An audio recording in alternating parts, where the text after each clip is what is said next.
As if COVID wasn't enough, opioid deaths across the city have been on the rise since the start of the pandemic. And no place in the city has been hit harder than the West Side. And joining us this morning to talk about the crisis is State Representative LaShawn Ford, who represents those on the West Side. Good morning to you. Always great to have you on. Thank you, Sylvia and Scott. Thanks for having me. Yeah, good to see Thanks you. for picking up on this important Well, issue. let's talk about that. It is an important issue. What has caused this spike during this pandemic?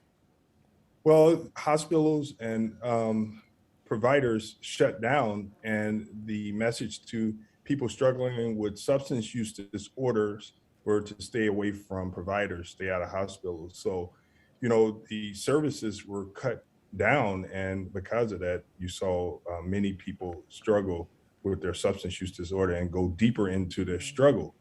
And they were not able to get the medical assistant treatment to prevent them from using street drugs. They were not able to get the behavioral health treatments to deal with the underlying conditions of why they use the street drugs in the first place. I'm glad you mentioned street drugs, LaShawn, because, for years we knew the culprit. It was the proliferation of prescription pills that were being distributed. And, we know that that has changed and that doctors are far more reluctant to give people these types of scripts. So people are turning to the streets, and tell me, how is your heroin task force tackling that aspect of this crisis? The West Side Heroin Task Force, in conjunction with the city, the state, and the federal government, they're doing a great job. Prevention partnerships and Lou and Lee and all of the other people, we have collaborated with everyone on the West Side, South Side, and throughout the state to make sure that people recognize that there's help for struggling families that have people with substance use disorders. We are out pushing Narcan. That's the drug reversal that says that if you have an overdose, you don't have to have a fatal overdose. Everyone should have Narcan in their home, whether or not you have a struggling member in your family that uses an illegal drug. Narcan saves lives. And International Overdose Awareness Day is on the 31st. We're going to have a day to remember all the people that have died of an overdose, to families that that's grieving from the deaths, people that understand that there's a stigma that comes along with people that use substances. Okay. And so August 31st, we're going to be out hitting the streets.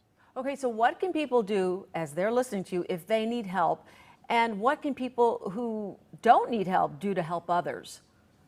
Yeah, we all need help. I mean, when you have a situation where there's so many drugs, like Scott said, that's coming into these communities on the West Side and the South Side, you have to ask yourself, one, you need to push for the slow, flow of drugs in these neighborhoods. That's creating lots of deaths. But you can also go to your local pharmacy and ask for a free Narcan kit. Narcan is free. There's a standing order with the public health that says that you can go, if you're on Medicaid or if you have insurance, just go into the pharmacist of your choice and ask for a Narcan kit. And that's the drug reversal, that if someone is using, they can use that to reverse it so that it's not fatal. You must get with a provider. Everyone that's listening and people that know individuals should have health insurance so that they can receive the MAT. That's the medical assistant treatment. That will help lead people to a better life and deal with the underlying conditions that led them to use illegal drugs. And it will take them off of illegal drugs and put them in a better state. Well, we know you've been at the forefront of this fight for some time now, LaShawn Ford. Keep up the good work and keep us updated on the efforts with your task force, okay? Thank you, and have a great day, Scott. You too. Good to see you. Yeah, bye-bye.